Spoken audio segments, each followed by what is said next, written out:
Breaking news from around your world on this Wednesday, January 23rd, 2019. I'm Larry Rice.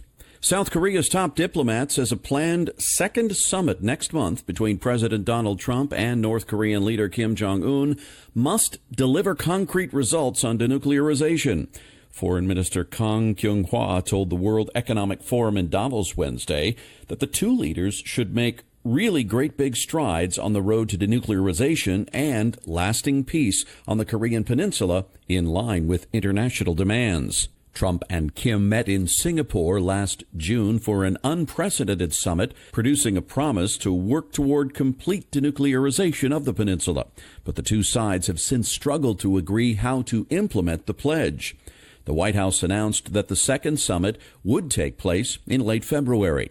The two sides have given no sign of having narrowed their differences over U.S. demands that North Korea abandon its nuclear weapons program and Pyongyang's demands for a lifting of economic sanctions and a formal end to the Korean War.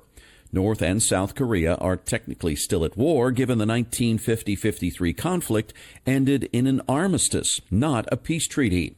Kang said the North Korean envoy's recent visit to Washington has put nuclear talks back on track. Russia showed foreign military attachés on Wednesday a new cruise missile that the United States says breaches a landmark arms control pact, billing it as an exercise in transparency it hoped would persuade Washington to stay in the treaty. Washington has threatened to pull out of the 1987 Intermediate Range Nuclear Forces Treaty, known as INF, alleging that the new Russian missile, called SSC-8 by NATO, violates the pact, which bans either side from stationing short and intermediate range land-based missiles in Europe. Russia denies that. It says the missile's range puts it outside the treaty and has accused the U.S. of inventing a false pretext to exit a treaty it wants to leave anyway so as to develop new missiles. The Russian lobbying effort comes as the clock ticks down toward February 2nd, the date when Washington has said it will begin the process of pulling out of the pact unless Russia verifiably destroys the new missile system altogether, something it has refused to do. A senior Defense Ministry official explained the missile has a maximum range of 480 kilometers, which meant it was fully compliant with the INF treaty. The U.S. had previously rejected a Russian officer to look at the contested missile in what's known as a static display because it said such an exercise would not allow it to verify the true range of its warheads. Rescuers from Britain and France have joined the search for a missing plane carrying Argentine soccer star Emiliano Sala, which disappeared over the Channel Islands. The single-engine Piper PA-46 Malibu disappeared off Alderney Monday night. Sala, a native of Argentina, was flying from France to join his new team in Britain. With Cardiff City-bound Sala and his pilot already missing for more than 40 hours, rescuers said chances of finding either of them alive were almost vanishingly slim. The 28-year-old left a chilling voice message in which he said, "I'm in a plane and it looks like it's going to fall apart." Britain's Air Accident Investigations Branch said it opened an investigation into the disappearance of the U.S. registered aircraft. Air traffic controllers had guided searchers along the path it took before it disappeared from radar screens at an altitude of about 2,000 feet. Guernsey police said they were suspending their search Wednesday evening, saying a decision on whether to continue the hunt would be taken in the morning. Police in Arizona say they have arrested a 36-year-old male nurse after a patient at a care facility gave birth. The suspect, Nathan Sutherland, who worked at the Hacienda Healthcare Clinic, is being charged with one count of sexual assault and one count of abusing a vulnerable adult. The 29-year-old patient, who has reportedly been in the care of the clinic since she was a toddler, gave birth December 29th. Staff at the facility said at the time that they were unaware she was pregnant until she went into labor. The child, a boy, is now in the care of the patient's family. The patient's family have described her as having significant intellectual disabilities due to seizures in childhood and say she cannot speak, but has limited movement and can respond to sounds. After the birth, a police investigation into the sexual assault was launched and DNA samples were collected from male staff. Authorities said Sutherland is a licensed practical nurse who was responsible for caring for the victim during the time the sexual assault took place. He is now being held at the Maricopa County Jail. The CEO of Hacienda Healthcare resigned over the incident. Los Angeles teachers ratified a contract deal with the LA Unified School District Tuesday, ending their first strike in 30 years. Alex Caputo-Pearl, president of United Teachers Los Angeles, said the agreement sealed historic gains in the fight for smaller classes and fully staffed schools. Teachers will get a 6% raise, although they said the walkout was about a broader need for more resources on campuses. Other elements of the deal include incremental reductions in class sizes over the next 4 years and increases in support staff, including librarians. Meanwhile, Denver teachers voted Tuesday to strike after more than a year of failed negotiations for a new contract.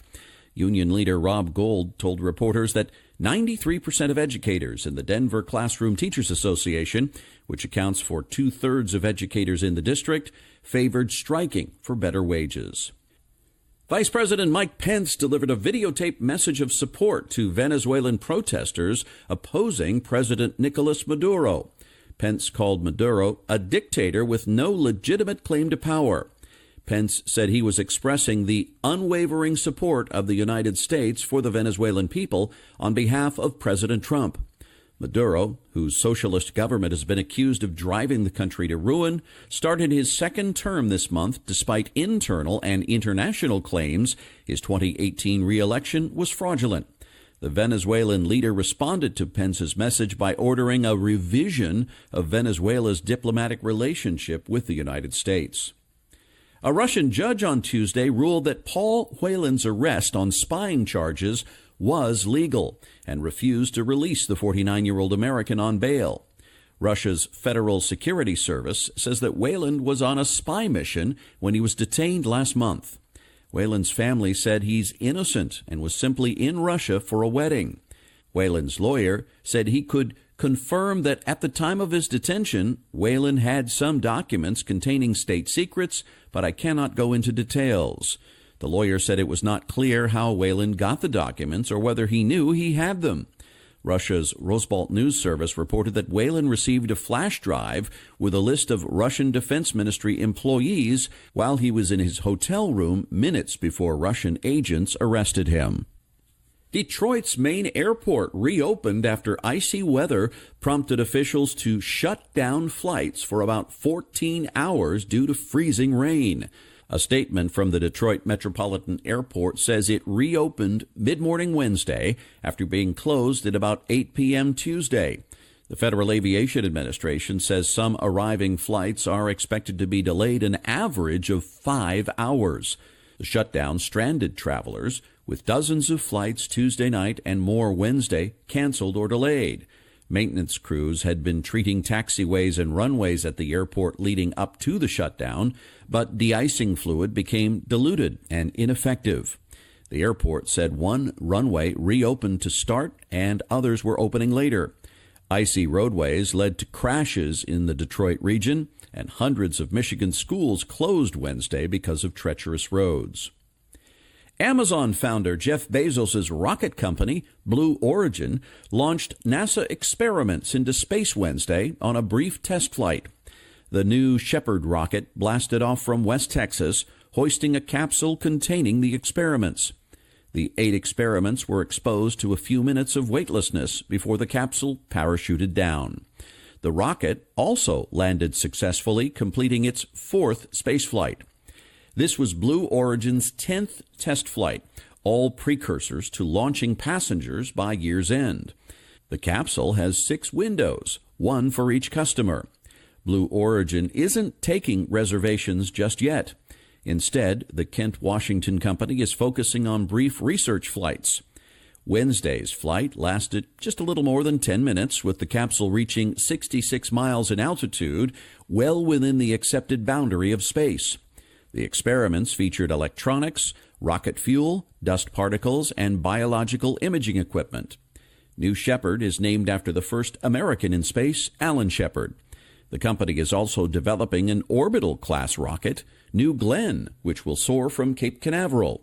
It is named after the first American to orbit the Earth, John Glenn. And that's your update for this Wednesday, January 23rd, 2019. I'm Larry Rice. Thanks so much for listening, and I hope you have a wonderful day.